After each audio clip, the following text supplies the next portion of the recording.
सिद्धि की शादी के बाद वो ससुराल चली जाती है। पीछे रह जाती है भाभी रानी।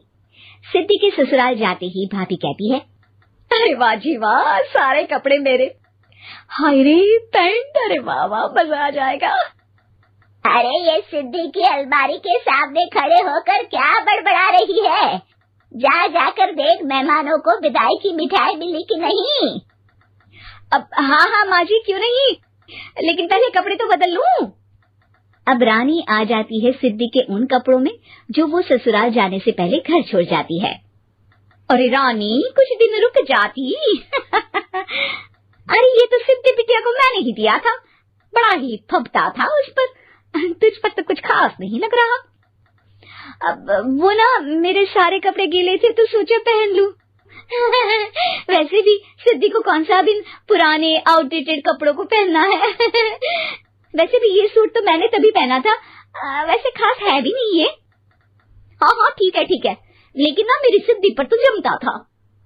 सारे मेहमान चले जाते हैं और सिद्धि ससुराल से मायके पहली बार आती है।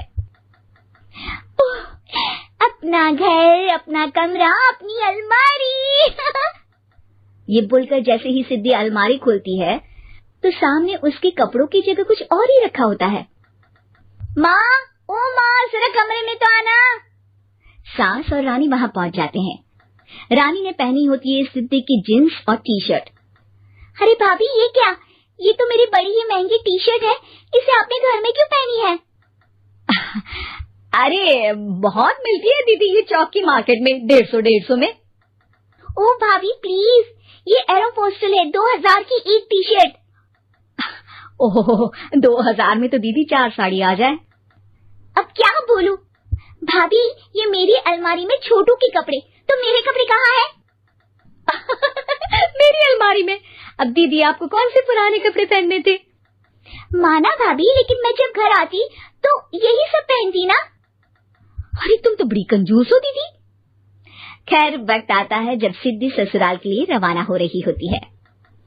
अरे रानी, अंदर से सिद्धि का गिफ्ट ले आ, लड़की पहली बार ससुराल से मायके आई है। रानी अंदर जाती है और एक सिंपल सी साड़ी लेकर बाहर आ जाती है। ये लीजिए माँ जी। सास बेटी को गिफ्ट देकर ससुराल भेजती है। अगले दिन रानी एक सुंदर सी साड़ी पहनकर सामने आती है। अरे रानी, ये तो वो साड़ी है जो मैंने सिद्धि को देने के लिए दी थी जब वो ससुराल ले जाती, लेकिन ये तूने कैसे पहन ली? अरे माँ जी, ये साड़ी तो मुझे बहुत पहले से ही पसंद थी, लेकिन चिंता ना करिए, मैंने सिद्धि के लिए भी अच्छी सी साड़ी दी है। हाँ। तभी सिद्धि का फोन आता है। क्या माँ, कुछ अच्छा तो दिया होता ससुराल ले जाने के लिए। अरे पहले दिखा दिया होता। ये चमकते हुए पैकेट में नौकरानी वाली साड़ी मत दिया करो माँ। अरे बेटे, वो तेरी भाभी ने ना गलती से उससे पैकेट बदल गया। हाँ, मैं कल ही तेरे भाई के हाथ से तेरा वाला पैकेट भेज दूंगी।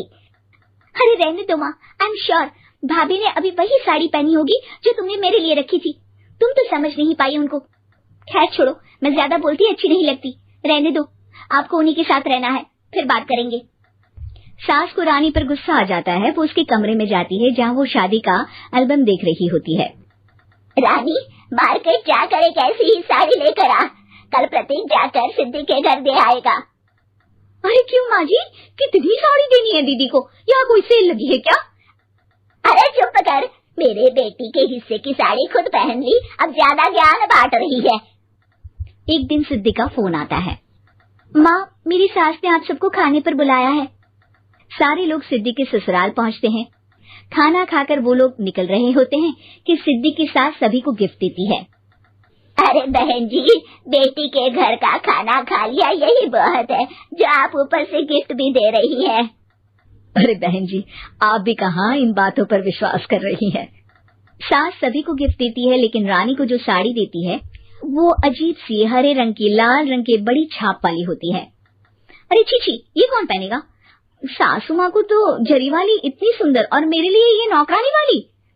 अरे भाभी, दरअसल मैं जब भी घर आती थी आप वापसी में ऐसी ही साड़ी देती थी ना, तो माँ ने सोचा कि आपको आपकी पसंद की ही साड़ी क्यों ना दी जाए। बेचारी रानी, बोलती भी तो क्या। सिद्धि और सास रानी का चेहरा देखकर हंसने लगती है तो रानी समझ जाती है कि अपने ही बिछाए जाल में वो फंस चुकी है।